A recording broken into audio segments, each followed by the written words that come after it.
Washington Journal continues. Our guest at the table now is Syed Hasnat. He's with the Middle East Institute. And Mr. Hasnat, of all the headlines today, there is this one in the New York Times. Day after Afghan governor is killed, a bomber attacks his funeral. So violence on top of violence. When you see this headline as it relates to the situation in Afghanistan, what goes through your mind? Yeah, what goes in my mind is that the violence has been growing with, I would say, since last year. It was expected that with the defeat of the Taliban, there will be peace and tranquility in the country, and the new institutions would be built up under the leadership of Hamid Karzai, who is the president of Afghanistan. But we see since the last year, the Taliban were able to regroup themselves in the south and southeast of Afghanistan. And then with the passage of time, they became more daring in their attacks. And now recently, when the NATO troops took over from the United States, we see an accelerated attacks by the Taliban. But let me say one thing, that Taliban has actually disowned this attack on the funeral. They have owned the attack on the governor, killing him, but they have said that they have not attacked the funeral because, according to them, they do not believe attacking or killing people in religious ceremonies. Here is a photo in the Washington Post from all this. It's a Reuters photo, Afghans praying over the body of this provincial governor who died, and then they point out that another bomber blew himself up here. But as to the why of all of this, Syed Hasnat, this recent upswing in violence, it's been going on for several months now, it sort of coincides with this headline in the Financial Times. NATO request for more troops remained unheeded for 18 months, says a commander. A commander of NATO has come out and said they've asked for more people for quite some time and haven't gotten them. Is this one of the reasons why there's so much more violence? I don't think so. It's the question of getting more troops in Afghanistan. I think it's more question of rebuilding of the institutions in Afghanistan, especially so the social, economic institutions, and also induction of the larger segment of society in the governance by the Hamid Karzai government. And it looks like that the Pashtun factor, which is a large chunk of the Afghan population, feel that they have been left out. And let me say another thing. It's not only the Taliban, it's also the other groups known as the jihadis during the Soviet time, like Hikmat-Jar, Gulbuddin Hikmat-Jar faction. They are also active against Hamid Karzai's government. So it's a combination of, I would say, Pashtun, disgruntled Pashtun groups who have their own interest, and they apart from the Taliban factor, and apart, of course, from the Al-Qaeda factor. Well, then here's another question. How can institutions get built if there's so much violence? And how can violence stop if there aren't more troops to put down those being violent? Yeah, so this is a big puzzle, actually, and this puzzle has to be solved by the Karzai government themselves. And I believe that Karzai government is relying too much on external forces and external power, like the NATO forces and the United States. They have to do a lot of things by themselves. They have to talk to their people. They have to talk to the Pashtuns in particular. They have to induct them in the policy-making process. They have to create a culture or atmosphere of a collective government. Because if you look at the history or the composition of the Afghan society is a tribal, basically, in nature. And the over-centralization of any government is not acceptable to them. So there has to be a loose federation with, I would say, a somewhat weaker center authority and more powers given to the provinces or to the local administration. And this is how the system is going to work in Afghanistan. We'll leave phone numbers on the bottom of the screen for our guest, supporting Democrats, supporting President Bush, and supporting others. Our guest is Syed Hasnat. He is with the Middle East Institute. We'll get to your calls in a second. Speak to us, sir, about aid. We understand U.S. aid has been cut in the last year or so. Is that correct, and by how much? Yeah, I would say that aid is not cut as such. The utilization of aid is the question, actually. That's the problem. That whatever aid was given by the Bonn Conference a few years back, and then recently by the European communities, by the Japanese, by the U.S. government, aid by itself is not a problem, or the volume of aid is not a problem.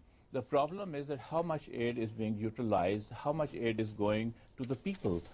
Talking of corruption, there's a unanimous view within the experts of Afghanistan society and the policy that there is a rampant corruption in Afghanistan. The warlords are getting all the money.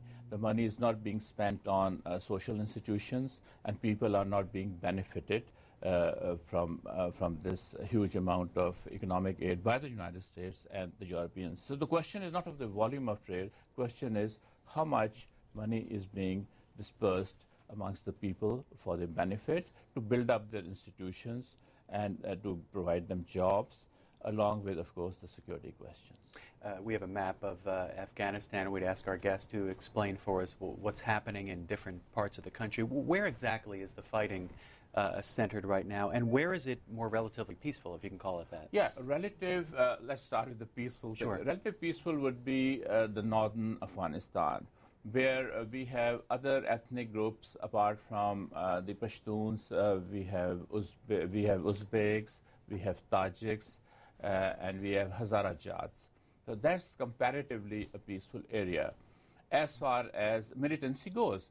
But definitely it's also, there's a lot of instability as far as corruption and as far as the high-handed policies of the warlords are concerned. So that way it's not so stable.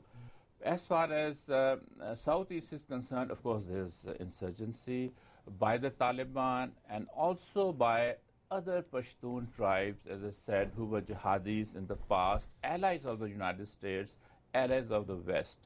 So this is how the complexion of the present conflict goes in Afghanistan. Here's the write-up in the Economist magazine. They write that the international effort to rebuild Afghanistan is in a desperate state. They say desperate state. Would you agree with that? And take a moment to tell us what you think is going well, if anything.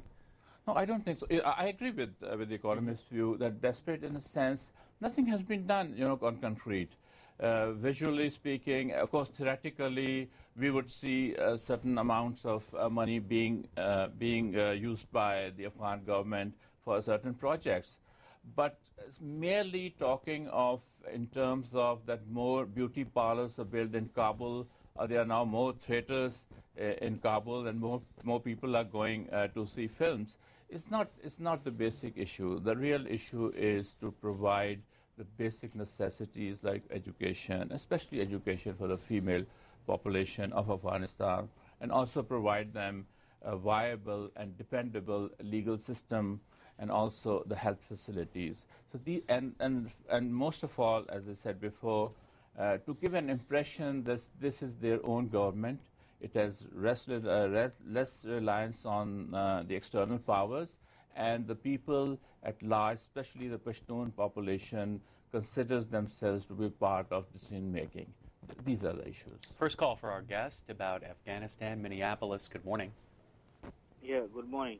Can you hear me? Yes. Yeah, Afghanistan, anyway, any place where there's a lot of majority of Muslims, Westerns need to leave them alone, And you, as a Westerner, you will never want Muslims to come here and force your women to dress up and force your men, not to show their knees and whatever. So it's the same when you go to them. You can be friendly, but you can never make them to be what you want them to be. So are you saying we shouldn't be involved at all over there at this point? Yeah, because why you have to be involved in a place where you can be involved as a friend. Would you be concerned? I'm sorry to cut you off. I just want to ask, would you be concerned that if the U.S. wasn't involved there, that the U.S. might become less safe? No, because my point here is U.S. always involve themselves where there's benefit. Where there's no benefit, like Rwanda. Rwanda, people were killed, more people than ever without a gun. And a gun is the quickest killer in the world. They killed with machetes and everything. Got the point. Thanks. Let's hear from our guest, Siad HASNAT. Yeah, I don't think it's a question of cultural domination by the United States or the Western Afghanistan. Actually, the main question is within the parameters of international terrorism, which we witnessed 5 years ago, and then even after that. And also question of rebuilding of the Afghan society. Afghan society cannot be rebuilt without an external economic help. But as I said before, of course, the Afghan government has to be more active. They have to be more sensitive towards the needs of their people, and of course there has to be an external help. And I don't think so U.S.